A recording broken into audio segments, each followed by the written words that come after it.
Summon the Gods by Melinda Kucsera, Book 2 of the Rogue Gods Trilogy. Part 12. Chapter 47. Loop It. As Layla materialized, her feet sank into the snow and she shivered. Rosalie? Where are you? She turned and scanned the snowy forest for the girl. There was no sign of her, but there were an awful lot of footprints in the snow, leading to the glowing yellow dome that just randomly stood in the middle of a clearing. Where am I? This didn't look like anywhere she'd ever seen. Are you heading into the haven? Asked a man, so muffled in furs and woolen garments that only his glowing eyes peered through the gap between his hat and scarf. If he was trying to hide his identity, he should have done something about the impression his aura left on the unseen world. Are you in there, Rosalie? She probably was. What's a haven, and why aren't you in hell with all your Pantheon mates? Layla rubbed her arms. Was that haven thing any warmer than out here? Layla squinted at it, but she couldn't tell from out here. The unseen warped and twisted as the active spells inside the haven pressed on it. What the hell was going on in there? Are you in there, Rosalie? She probably was. A haven is a magical refuge created a long time ago to give life somewhere to shelter while the magic raged. But now they're nice places to camp in the winter. He squinted at it too, but he probably saw something different than she did, since he couldn't see into the unseen world. Why aren't you in hell with your brethren? Someone must have spared him, but Layla couldn't see a reason for it. I didn't fight on the wrong side, so why would I go to hell? But you didn't come here to talk about the past. He stamped his feet on the snow, probably to warm them. His furry boot coverings looked pretty damned warm, and she considered knocking him out to take them instead of freezing her toes off in her sandals. And you aren't standing around outside a haven for no reason. Something tells me this haven isn't a refuge. Not if what she saw in the unseen was any indication. Powerful magic was flying around inside that innocuous-looking dome. Layla sighed. She needed to get back to Arginil, Natalie, and Thaniel, not chit-chat with an ex-god. I just wish I knew for sure that Rosalie was inside that dome. No, not in this weather anyway. But neither are you. I saw you materialize like you were summoned. Who summoned you? He studied her with his intense green eyes, but his stare just rolled off her. If the adversary couldn't intimidate her, then this guy had no chance. Well, you obviously didn't, so I guess that person is inside the haven, where I should be. Do you know what's going on in there? Layla didn't think he did because the shield was opaque, so how could he see anything? She looked, not at the glow, but beneath it into the unseen again, but there were too many impressions. How many spells were active inside the haven? She stopped counting at a dozen because their impressions blended together like spells layered upon each other. Every spell had a unique footprint in the unseen, but she'd never seen some of these spells before, so their prints were unfamiliar. Layla blinked to clear her sight of them, since they couldn't tell her anything else right now. I can tell you there's 6 ex-gods in there by my count. Oh, wait, make that 4. 2 just left. He shook his head and his lips moved as if he were casting a spell, but when she looked at the unseen world, he made no new impression there. Why are you here? Are you crashing a party they forgot to invite you to? That was probably the case. All the ex-gods she'd ever met were touchy about that kind of thing. No, I came because so many time gods in one place is never a good thing, don't you agree? He winked at her. No, it's not. Thanks for the info. Layla stumbled through the snow until her sandal slipped on a patch of ice. She crashed face first into the shield and the angel standing on the other side. He was probably eavesdropping, so she didn't feel too bad about knocking him flat on his back. Layla rolled off him and then rose and dusted off her gown, even though there wasn't a speck of dirt on it. But the hem was damp and caked in snow, and she grimaced at it, then put it out of her mind, since there was nothing she could do about that now. Meanwhile, the angel popped to his feet and glared at her. Hey, you can't be here. I'm the angel of this haven. Tell that to the girl who summoned me. Layla rounded him and stared for a moment at the trees in front of her. They were leafy and green instead of leafless and covered in snow like their friends outside the haven, and there was grass under her feet. At least I won't slip in here. One undignified fall was her limit. Hey, wait, you're not from heaven. The angel, name unknown, stepped into her personal space and sniffed her before backing away as disgust twisted his handsome face. But he was way too young to know her. You smell like fire and brimstone. You're from hell. How did you escape? They let me out for good behavior. Layla cupped her hand around one one ear when shouts reached her, but she didn't recognize the language they spoke. It was like the language Rosalie spoke, but she was in the girl's mind then, where she could read her thoughts, so language wasn't an issue. But it was now. Damn it, what are they saying? She snapped her fingers when the angel shut his mouth and didn't answer her. Pain stabbed her chest as something knocked against her ribs from the inside. Oh no, not now. Her eyes widened when the angel doubled over and pressed both hands to his chest. The adversary can't reach me here. Not if she was in the mortal world like she suspected. Layla spun until the invisible force pulling on the time crystal in her chest lined up with the impression that magic left on the fabric of the unseen. I'm sorry, Rosalie, there's something I need to do that's more pressing than helping you. She strode toward that pull, and the pain increased until she doubled over and her vision turned red. But she didn't stop, not even when she felt the tip of the time crystal pushing against the skin under her hand. She couldn't stop, or there wouldn't be a world left for Rosalie to live in when she found and helped that girl. I've made mistakes in the past, but I learned from them, and she wouldn't let a world full of people who would never know her down. Layla dropped to her knees and crawled, dimly aware of the green glow ahead. Who cared if grass and dirt stained her skirt? She could get a new one if she survived this. That green light increased with the pain, and that was a good enough sign that she headed in the right direction when the imprints in the unseen became too muddled to follow. She switched off her mage sight for now, so she could concentrate on crawling. We have to stop her. A familiar voice said in a language she could speak, unless she was mistaken. The woman said that in the native language of the ex-gods. Who do you need to stop? Layla squinted, but her sight dimmed as her flesh parted, making it impossible to see who spoke. But her mind was still sharp enough to grab hold of what that woman said and make the correct connection. This woman they needed to stop must be working with the adversary. Our sister, Pristina, the ex-goddess of the present. Who are you? Asked another woman in the same language. Well, she'd found the ex-gods that man mentioned. Of course, he'd need someone here for his plan to work. Layla crawled onward, and a plan formed in her mind as she went. It was audacious, but fortune supposedly favored the bold. Well, she'd better favor me. Who are you? Asked the same ex-goddess again, but there was more growl in her question this time. I'm the angel with a plan. Layla paused when the time crystal thrust forward, cracking her ribs. What's your plan? Can you loop time? Layla lay on the ground as the time crystal twisted, like an invisible hand turned it. Was it that simple? She turned on her mage sight and looked into the dark fabric of the unseen that underpinned the world of the seen, and her jaw dropped open in shock. Then she clamped her hand around the time crystal. In the unseen, it was a bump on the fabric of time and space that formed her, and she shoved it back into place. The pain receded, and she pushed herself up to her hands and knees. Layla glared through the wall of green light that curved around a circular area covered in glowing symbols at the molten red eyes of the ex-goddess of fate. We could, but what would that accomplish? We'd just relive the same thing over and over, not stop it. Faye wasn't pressing on her chest or acting like something was trying to bore a hole through her muscles, bones, and skin to escape her body. Layla looked at her with her mage sight active and nodded when what she saw confirmed her guess. Faye was hopping from timeline to timeline and managing to stay one step ahead of the spell trying to steal her time crystal. Can you do that for everyone? Do what? Faye stared at her like she didn't understand. Beside her, her two siblings doubled over. The tall one must be Estiana, but Layla forgot the other one's name. But he wasn't as powerful as his two sisters, so she could ignore him. Can you cycle through all the possibilities? Are you asking me to loop our fates? Faye looked aghast at the suggestion, but that's what she was doing to herself to keep her time crystal and her immortality. Yes, do it now, but leave me and the angels outside it. Layla rose and rolled her shoulders. It was time to find this Pristina and find out what the adversary gave her. If I can get that object away from her, then Arginil, Natali, and Thaniel have a shot at stopping him. But I need to delay Pristina and her plans for that. Layla waited. The future of the world now rested in Faye's hands. Will you do it? Will you shut up? I'm trying to figure out if I can do it. Smoke curled out of Faye's mouth, and she growled like a dragon lived inside her. Maybe it did. The ex-gods made some truly bizarre decisions. Well, hurry up. Time is running out for your sibs, and I just need you to stall things long enough for me to find a solution. Layla clenched her fists. What did Pristina's imprint look like? Istiana rested a hand on her shorter sister's shoulder. We'll do it.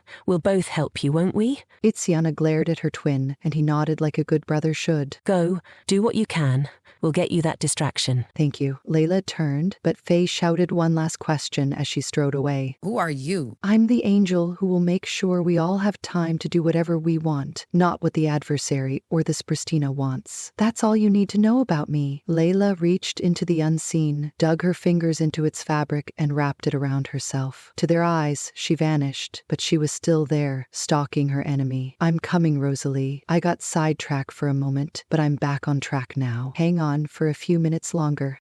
Chapter 48, Heroes on Repeat. Layla? Rosalie glanced about for somewhere to go or something to do. There was a stone house beyond the trees. That was weird, but now wasn't the time to inquire about it. Why would someone build a house in a haven? Actually, now that she considered it, that was a smart idea. The haven was temperature controlled, but its policies about guests and magic use could use some serious adjustments. I'd complain to its manager, but I'm pretty sure that impatient angel is the one running this haven. No! Avarian screamed. When did he enter the haven? Avarian? Rosalie turned her back on the slice of the house visible between the branches in front of her since his voice came from behind her. You did this. Avarian said in the coldest, angriest tone she'd ever heard from him, as footsteps, possibly his, pounded away from her. Where are you going? Rosalie checked behind her, but Pristina wasn't there. Where was that crazy ex-goddess she was bent on destroying me a few minutes ago? Did something change her mind? The air thickened until it formed an invisible wall. Rosalie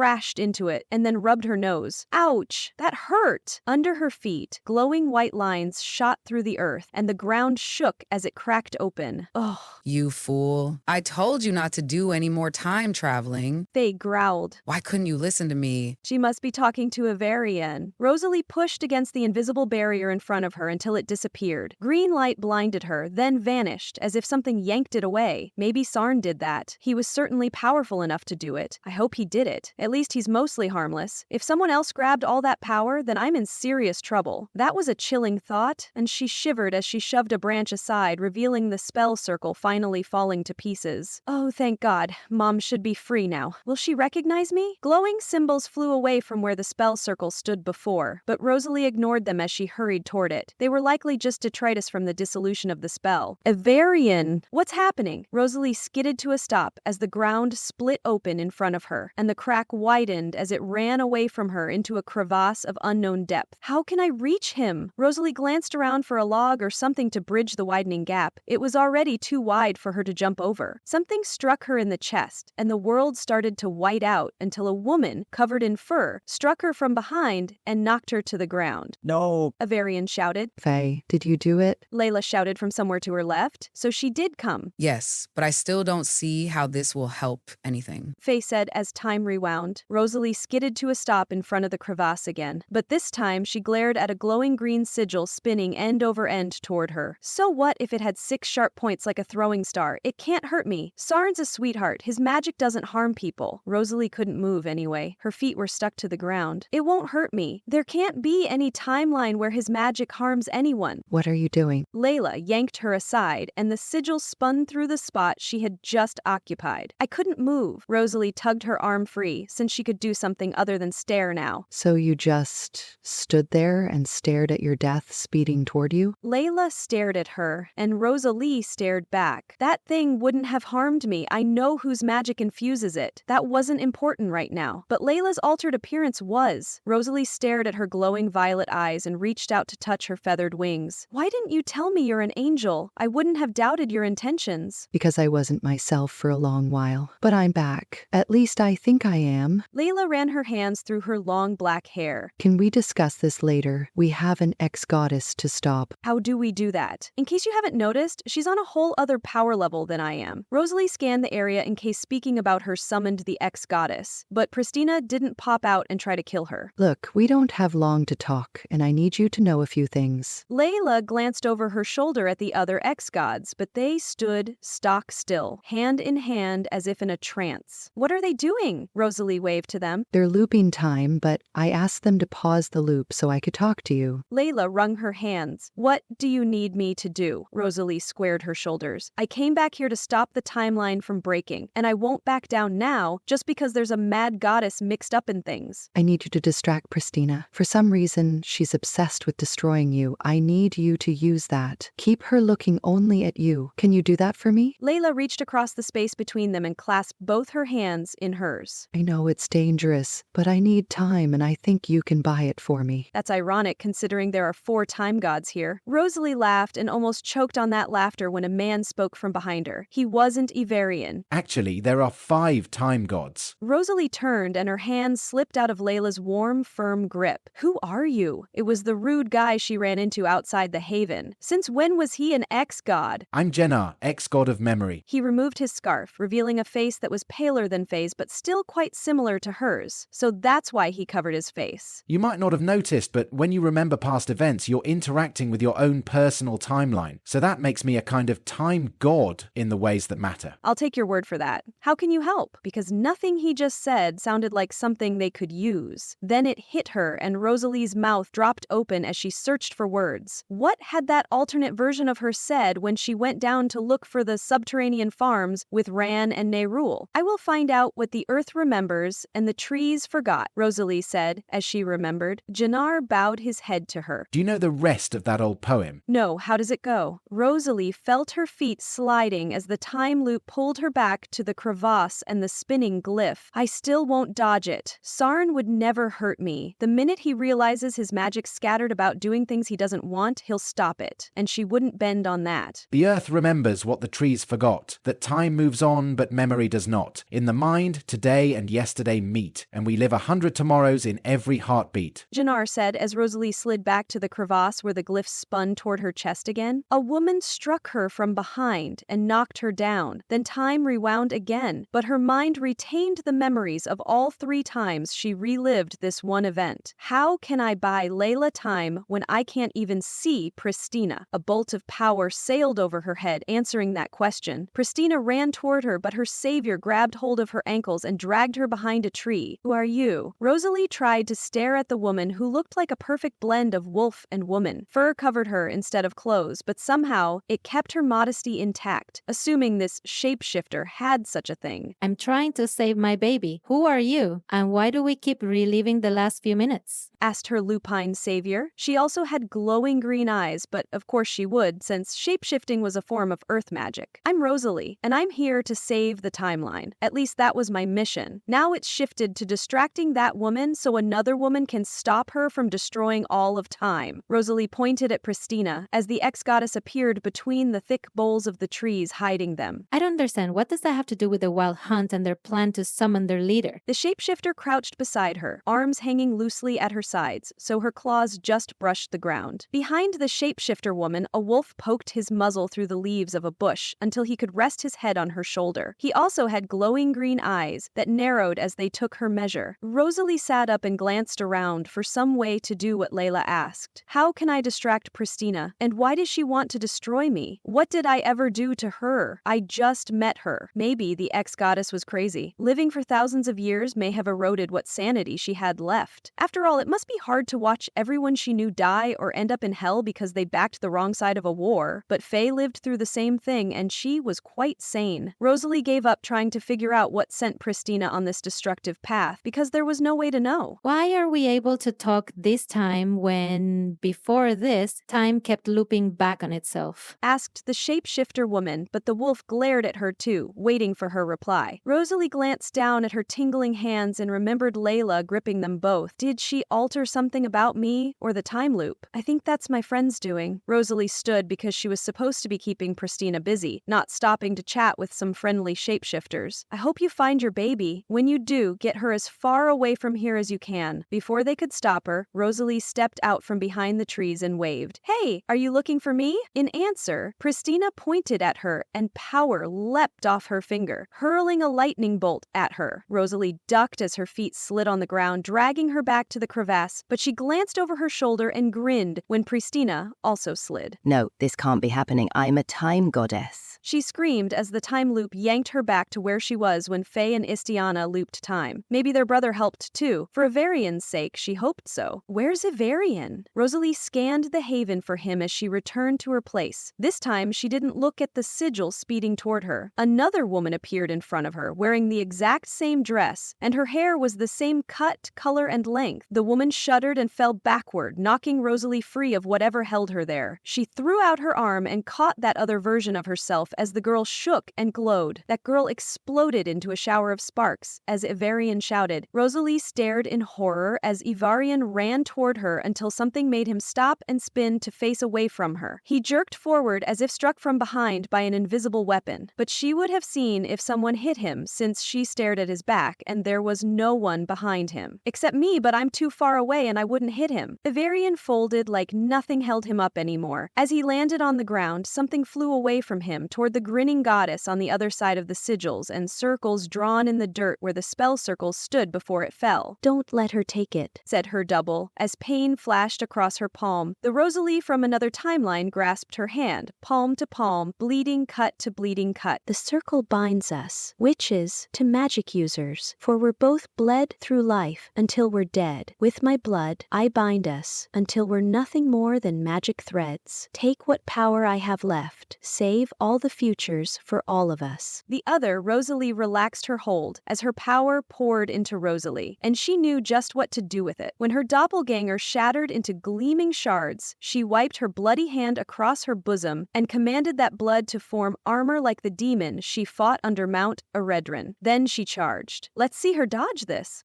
Chapter 49, The Trouble with Time. As Rosalie ran toward Pristina, the time loop pulled her backward, and she waved her arms to keep her balance. Can't you do something? She asked Gunnar as she slid past him. I am doing something. I'm trying to trap her in a memory loop. He rested a hand on his heart and lurched forward as if struck from behind. What's happening? It's the adversary. He's trying to take your time, Crystal. I mean, your immortality. Layla said from somewhere behind the trees Rosalie passed. Who is that? Sorry, you probably know him as the Morning Star. Layla groaned as if the adversary was hurting her too. How can he do that? Rosalie stopped, but she wasn't back where the time loop began. A woman stood 3 feet away with a baby swaddled in something with straps that held her against the woman's chest. She also held a black puppy. Mom? Rosalie approached her. The woman didn't move or even blink. She just stared. Was she under a spell? Rosalie glanced around for what could have caused her mom to freeze like that. The corner of a familiar green cloak appeared and disappeared behind a tree as it billowed in the breeze. Rosalie headed for it and stopped when she saw Sarn, standing stock still too. He held a toddler who waved at her and said hi. He had the same green eyes as his father, but they didn't glow. Oh my god, is that Ran? He must be, since Sarn wouldn't be holding anyone else, and the boy looked just like him. Rosalie glanced back and forth. What caused them to freeze? A person wearing gray robes, a cloak, and a veil tugged on Sarn's arm like they were trying to drag him away. Who are you? Rosalie pointed at the gray-clad enigma. I'm no one. Come on, Sarn. You got your son back. Now let's get out of here. The gray-garbed person spoke in a soft rasp, but Sarn didn't react. He was as frozen as her mother. I don't understand. Why aren't they caught in the time loop? Because it's breaking down, Faye said from behind her. Then why can't they move? Rosalie spun and looked for the ex-goddess, then covered her mouth in shock. Faye sat on top of the strange marks drawn on the ground, cradling her sister Istiana. But the ex-goddess of the past looked awful. She lay limply across Faye's lap as her skin grayed and flaked off. Because I changed the immediate future for everyone except you, Layla and Jannar, to keep them out of our way. What's happening to her? Rosalie ran to them. She's trying to hold the past together, but she's fading fast. You have to do something to save her. Faye glared up at her, and that was a command, not a request. The ex-goddess was serious. Why me? Rosalie backed away. Because you killed her when you brought her son here, and I can't go backward in time. It's forbidden. I don't understand. How could that kill her? Rosalie glanced around for Ivarian. Where did he go? Did he poof back to their present? He was the son of a goddess, so maybe he could do that? He sounded pretty distraught before he vanished, but if he went back to their time period, then Ran would sort him out. Ran was good at that, and he liked to pry. She didn't know that she would have a son, but now she does. That doesn't make sense, but it stirred something something in her memory, something Faye said. Rosalie tried to remember. She's the goddess of the past, for God's sake. She can't know the future. That knowledge is forbidden to her. You understand now? Yes, but what can I do? And where was Avarian's uncle? Rosalie opened her mouth to ask that when a white glow sprang up, and Hithaglare appeared beside Faye. How bad is it? Faye snapped as soon as he was corporeal again. Hithaglare shook his head. It's all breaking apart. Can't you stop it? Rosalie stared at him. Wasn't he a time god like his siblings? Hithaglare shook his head. No, I can't. Why not? Aren't you the god of history or something? Rosalie stamped her feet just to do something. Behind you. Mom yelled. Rosalie dropped into a crouch, and a white glow passed over her head. Hithaglare sidestepped it and then jerked forward as if something struck him from behind. Faye leaned forward as if hit by the same invisible force, and her sister writhed on her lap. A green glow fell over Rosalie as she awkwardly pivoted while crouched, even though she knew who was behind her, Pristina. But she rose when she saw one of Sarn's shields in between her and the scowling ex-goddess. Pristina slammed a fist into the shield, but it didn't waver. Of course it wouldn't. Sarn was a defensive mage, and shielding was second nature for him. Sarn didn't step out from behind the tree where he stood with his friend in gray, but he didn't need to. His magic told him everything he needed to know, and he wasn't the kind of guy who needed credit for his good deeds. Plus, he had Rand to consider, and keeping that tyke safe was a full-time job. Rosalie glanced at the ex-gods. They gripped their chests and gasped for breath. The last thing Layla said ran through her head, and an idea sprang to mind. Sarn, can you generate another shield around them, but it needs to be right against their skin? She prayed he would do it. When a second shield didn't appear, she scowled at the trees, hiding him from sight. Maybe he needed an explanation. She's trying to steal a crystal from inside them. If she succeeds, then we're all dead. But you can stop that. I know you can. Rosalie gestured to Pristina, then to Faye and her siblings. That should work. Sarn was a stone mage. He could do amazing things with Lumer crystals. Since Sarn already confirmed the time crystal was a Lumer crystal, then he must have some power over it. How did you know that would work? Faye slumped and rubbed the heel of her hand on her chest, but she didn't look like she was trying to stop something from tearing out of her chest, so that was a win. You may have stopped me, but you can't stop the end from coming. Time ends for you right here and now. Say goodbye. Pristina laughed as she turned. What did she mean? Rosalie couldn't work it out until she saw who stood watching all this so quietly she forgot her mother was there. Oh God, I forgot Mom's about as talkative as Sarn is. Mom, run! Rosalie chased her, but the ex-goddess reached her mother in 5 steps. So you're the one responsible for everything, Mom said darkly as she swung something at the last second. A branch struck Pristina hard enough to send her flying backward. Mom followed her, still holding that branch like it was a deadly weapon, because it was in her hands. Mom had muscular arms from archery. Mom, what are you doing? Rosalie grabbed for her arm, but Mom sidestepped her easily. Mom didn't answer. Unlike Rand, she didn't feel the need to speak her mind. She stalked toward Pristina like a woman spoiling for a fight, but she had a baby strapped to her chest. Did she forget about that? Mom, she's an ex-goddess. You need to get me out of here. Rosalie followed her mother, but Mom wasn't listening to her. Well, I had to inherit my stubbornness from someone. I wish it wasn't from her right now, because I need her to listen to reason, but that wouldn't happen anytime soon. Robin of Larkspur was angry, and she found a target to take that anger out on. Pristina rose and backed away from her too. So she had some common sense after all. Hell, I wouldn't want to deal with Mom in this mood, but I don't have a choice. I want to survive to adulthood, and that means getting her out of here, preferably with my baby self intact. Rosalie tried to think of some way to dissuade her from fighting with an ex-goddess. Robin. Sarn finally stepped out from behind the trees. He held Ran in one arm, and the toddler waved to her as he mouthed the word, hi. The little boy was wrapped in Sarn's cloak, and he blinked sleepily as he snuggled into that embrace. Sarn extended his other hand to Robin. Come with us. His friend in gray didn't show themselves, though. Mom stopped. But Pristina stopped too, and she raised her glowing hands. Chapter 50, Wish You Were Here. I didn't know she could fly. Rand leaned against a bookcase as he watched Rosalie fly toward the tall stone wall at the back of the library. Papa would know which wall, because his magic would tell him, but Rand didn't have a detailed map in his head of every part of the city under Mount Eredrin. Can't you stop her? Varian asked. He sounded worried, but he shouldn't be. Rosalie was tough. She wouldn't let anything as mundane as a stone wall get in the way of whatever she was doing. I could try, but I need to know what's causing her to fly. Then I can wish for something to counter it, but she could get hurt when whatever's making her fly fails, so I don't think I should risk that. It's too bad Dad's not here. He could just trap her in a shield and cushion her fall. Rand folded his arms. Besides, she didn't look or sound like she wanted help, so she must be using some kind of magic to fly toward the wall. If you don't do something, that wall will hurt her pretty badly at the speed she's traveling. Avarian glared at Rand like he was trying to burn holes in him. The guy really needed to relax sometimes. But maybe he was right about her speed. Rosalie was moving rather fast toward a solid object. That's true. I guess I couldn't hurt her any more than that wall would. Rand removed a glowing rock from his pocket and bounced it on his palm as he thought about what to do. Could I wish for one of Dad's shields? Rand examined that idea for flaws and couldn't find any. After all, he spent a lot of time inside those shields, so he knew them well. It can't hurt, so I might as well try.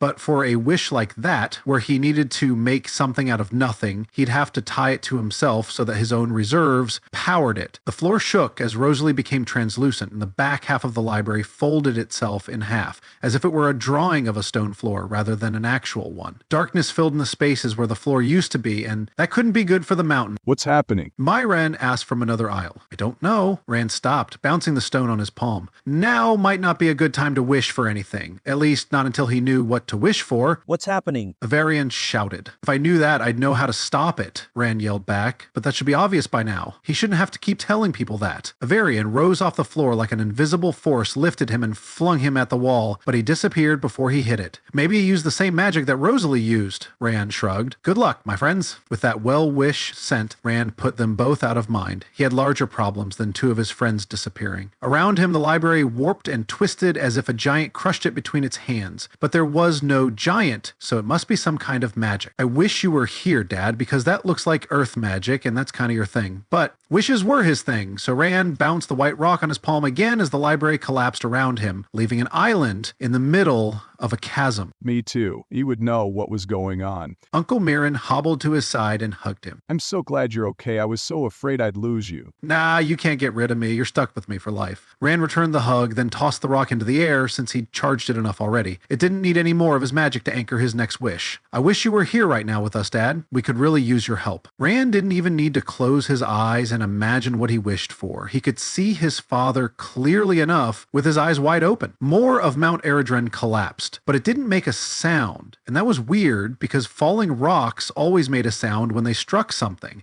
So the lack of sound meant that they weren't hitting anything. How far down did the chasm go? How did it get so deep so fast? Did somebody just teleport it into place and replace the usual stuff that was under Mount Eredren? Are you wishing for him to come? I think we've gone beyond anything you and I can handle. We need his help badly, but they couldn't get that help if he didn't concentrate on his wish. So Rand focused all his will on summoning his father from that other timeline. What's happening? Papa asked, is he really here? As Rand opened his eyes to check, hope blossomed inside him. And that hope wasn't in vain. Papa leaped across a 6-foot gap to their island, propelled by a familiar green glow. He landed with a thud that echoed strangely in the fading light and clasped Uncle Mirren's extended hand. We were hoping you could tell us that. When we saw you last, you were about to tell us what happened when the Wild Hunt kidnapped me. Rand couldn't believe it, but here was Papa, but he looked a lot younger than he should look. He wore different clothes and a different hairstyle. In fact, he looked younger than Rand was, and that was weird.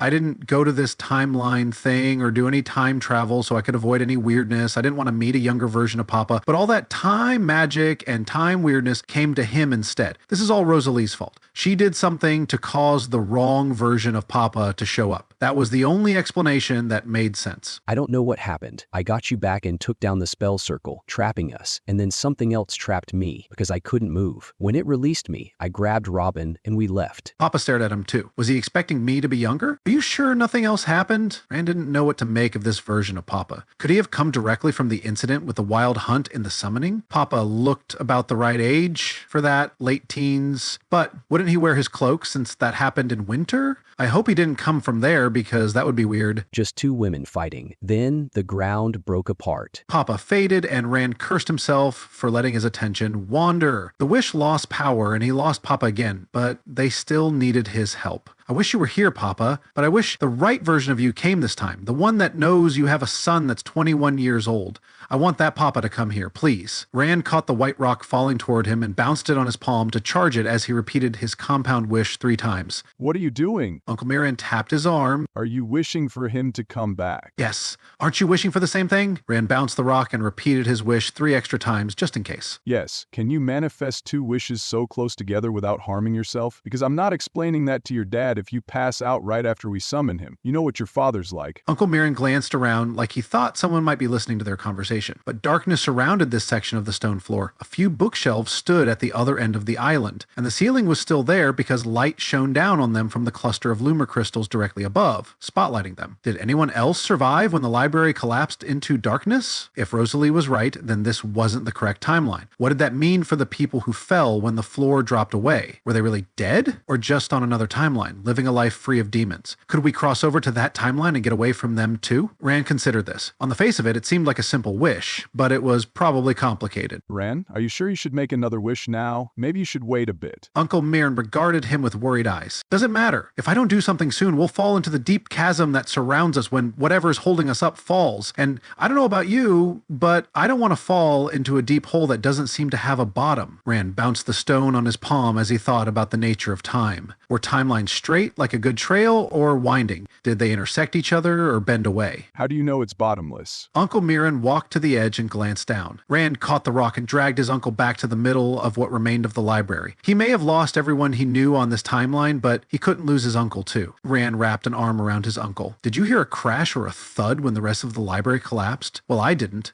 They could have fallen into a magical portal and gone to another place for all I know, because I heard nothing at all. And we should have heard something. That silence worried him more than anything. I need to get us out of here. That's true. Then do it. Just be careful, so I don't have any explaining to do. Uncle Mirren stared into the darkness like he could read its secrets. You'll have some explaining to do, even if I don't pass out. Rand grinned when his uncle laughed at that too true statement. Just do it already. Uncle Mirren wrapped both arms around his waist and squeezed. I am doing it. I just needed to figure out how to word my wish so we get the right outcome. At least he hoped he got the wording right. I hope we all end up on the right timeline. Rand pictured the library intact and people bustling through the many hallways and tunnels under Mount Eredrin instead of demons. I wish everyone went to their proper places in time and space. There was no more time to dawdle because the floor tilted. Rand squeezed the rock in his hand as he wished with all his might that they were on a different timeline with the rest of his family. The world went white as he released the rock charged with his magic and threw the rock and his wish into the air. Before the light consumed him, he hugged his uncle. If he somehow messed up the wish and went somewhere weird, then Uncle Mirren would go with him. At least he'd have company while he tried to figure out what the heck happened, but Rand hoped it wouldn't come to that because he'd have a lot of explaining to do. He didn't have to ask if it was okay to pull his uncle with him because Uncle Mirren wouldn't want it any other way, and that's why he was the best uncle in the whole world. You've been listening to Summon the Gods, Book 2 of the Rogue Gods Trilogy by Melinda Kucsera. Subscribe to the channel so you'll be notified when the next part publishes. The Rogue Gods Trilogy is available as an ebook and paperback, and now a full cast audiobook. Click the link in the description to order your copy. If you love the Rogue Gods Trilogy, then you'll love Melinda's other epic fantasy adventure books too. They're just as full of magic and mayhem and characters who will do anything to achieve their goals. Check them out at the link in the description, and while you're there, sign up for her newsletter so her characters can talk directly to you. Thank you for listening.